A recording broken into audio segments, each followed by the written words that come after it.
Hello, I am Jason Howard and welcome to the Inclusion of Special Populations Training 703 KAR 5:070. This is Module 3 of 8 that make up this training series. So Module 3 of the Inclusion of Special Populations Training takes a more in-depth look at each section presented in the regulations. There are 6 sections within the Inclusion of Special Populations regulation. We will go into a brief summary of each, but for the specifics of any given section, it is highly advisable you consult the regulation for an in-depth review of each. There are 6 sections to the regulation, each concerning a specific topic. They are students with individual education programs or IEPs, students as English language learners or ELs or program service plans, PSPs, students with 504 plans or temporary medical conditions, students in alternative programs and state agency children, students receiving instruction in home hospital settings, and lastly, students in the Kentucky Alternate Assessment. So Section 1 of the Inclusion of Special Populations regulation focuses on students who receive accommodations by way of an IEP. The information can be found on pages 8 through 13 of the regulation document. One of the focal points in this section is the importance of student involvement in the selection and use of accommodations. Students should have the opportunity at an appropriate time in their educational career to have input in their day-to-day education services.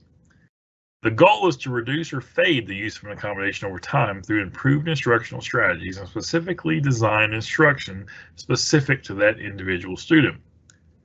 Now, progress towards independence is the overall goal for the student as they complete educational requirements in the public school setting and move to life after high school.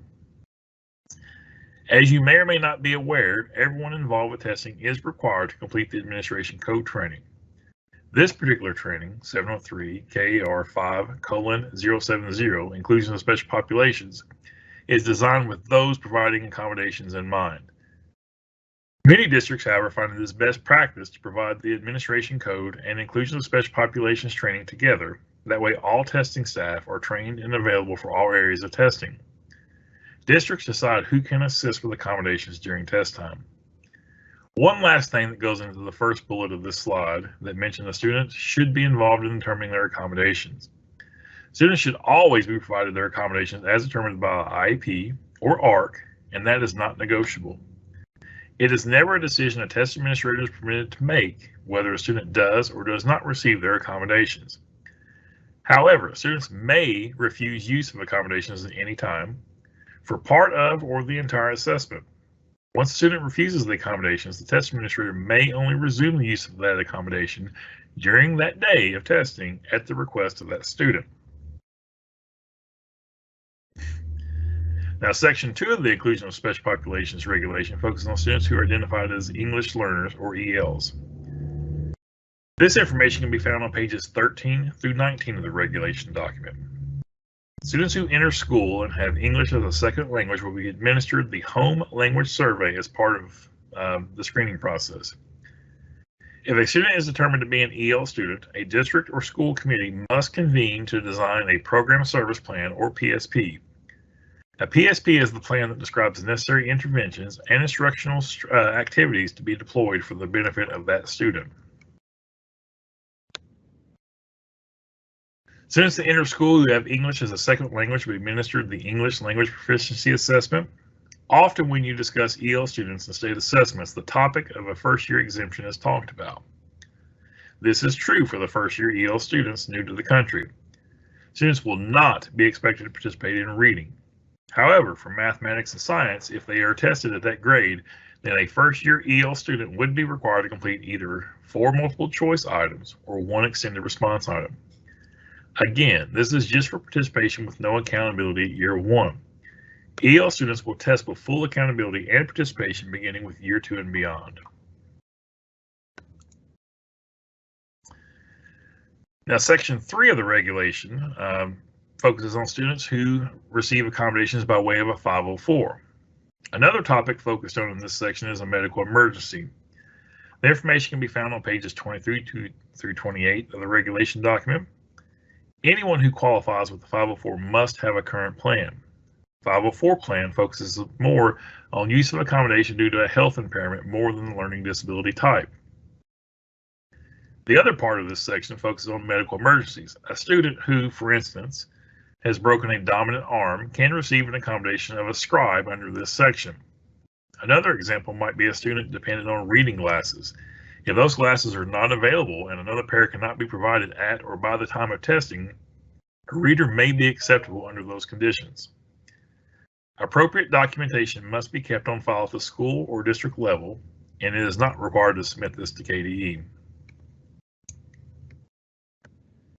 Now, Section 4 of the Inclusion of Special Populations Regulation focuses on students who receive services through an alternative program. This section also talks about the requirements of state agency children. Now, this information can be found on pages 23 and 24 of the regulation document. As we noted at the beginning of this training, the expectation is that all students enrolled in a Kentucky public school are expected to test unless they apply for and receive a medical non-participation. Now, this also applies to students who are in an alternative program or setting. This does not always mean an alternative school for behavioral situations, which those would also apply here. Alternative programs are considered non-A1 or non-accountable programs. A student is placed at that location to receive a service not afforded to them at their school or district of accountability. The school or district of accountability is where they would be enrolled if they were not in need of that service. The Kentucky School for the Deaf and the Kentucky School for the Blind are programs that are considered this, and they provide services to students who would not be able to receive those same services at their school of accountability. Now, state agency children or students who have been ordered or placed by the courts are also expected to complete all state assessments unless an approved non-participation would apply. Now, Section 5 of the Inclusion of Special Populations Regulation focuses on students who receive services in a homebound or hospital setting. This information can be found on page 24 of the regulation document.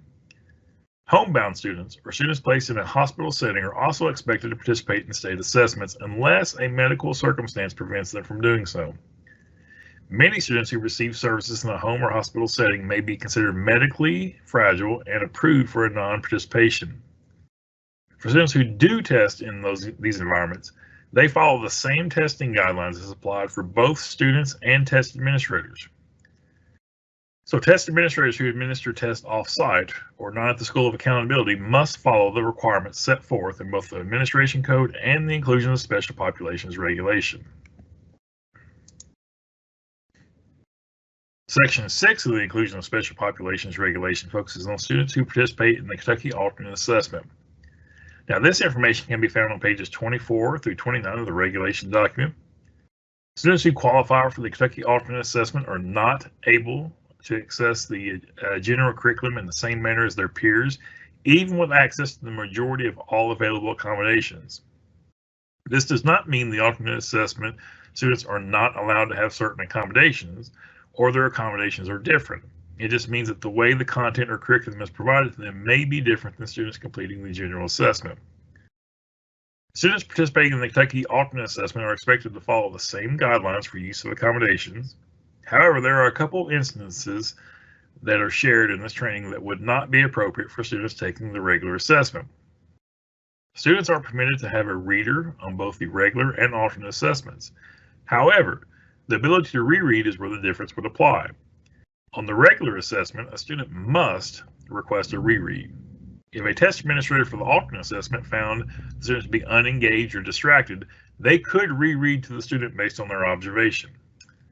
Another example can be found on slides 31 and 32 talking about manipulatives.